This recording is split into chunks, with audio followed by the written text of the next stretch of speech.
এই ছবিটা দেখুন, নেইমারের এমন কান্না ভেজা চোখ বলে দেয় কতটা আঘাত পেয়েছে তিনি। একটা ম্যাচ হেরেছে আর তাতেই মাঠে এমন বাচ্চাদের মতো কেঁদেছে, মনে হয় যেন বিশ্বকাপের গুরুত্বপূর্ণ কোনো ম্যাচ হেরেছে।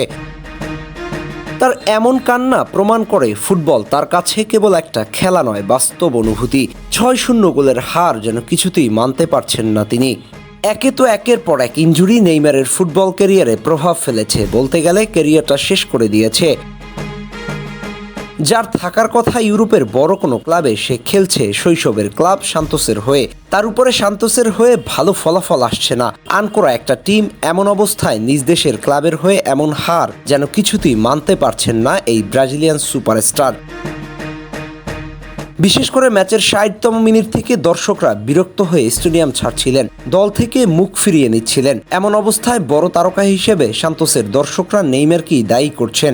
বাট সব দায় কি নেইমারের?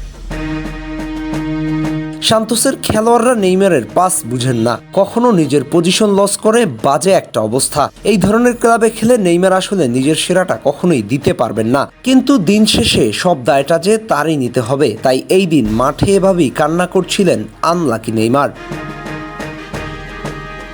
১৭ই আগস্ট ২০২৫ তারিখটা ব্রাজিলিয়ান ফুটবলের ইতিহাসে দাগ কেটে থাকবে, কারণ এই দিনই ফিলিপ কোতিনহোর ভাস্কো দা গামা সাও পাওলোর এল মোরুম্বি স্টেডিয়ামে নেইমারের সান্তোসকে ৬-০ গোলের অবিশ্বাস্য ব্যবধানে লজ্জার হার উপহার দিয়েছে ভাস্কো। ম্যাচের শুরুটা ছিল সমান তালে, কিন্তু ১৮তম মিনিটে লুকাস পিটনের দুর্দান্ত হেডে ভাস্কো এগিয়ে গেলে খেলার মোড় ঘুরে যায়।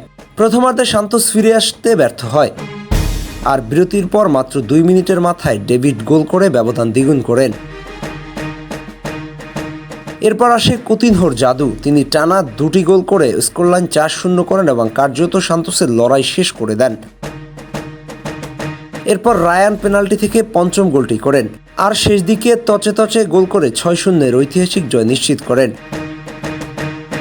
ভাস্কো দা গামার প্রতিটি আক্রমণ ছিল ধারালো, প্রতিটি মুভমেন্টে ছিল আত্মবিশ্বাস। অন্যদিকে নেইমারের সান্তোস সম্পূর্ণ ভেঙে পড়ে। ৬০ মিনিটের পর থেকেই হতাশায় দর্শকরা গ্যালারি ফাঁকা করতে শুরু করে, কেউ কেউ আবার ক্ষোভে দল থেকে মুখ ফিরিয়ে স্লোগান দেন। নেইমার ম্যাচ শেষে কান্না ভেজা চোখে বলেন, এটা আমার ক্যারিয়ারের সবচেয়ে বড় লজ্জা।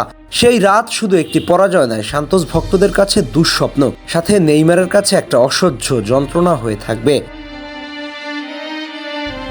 হাসনাইন খান, টিম স্পোর্টস।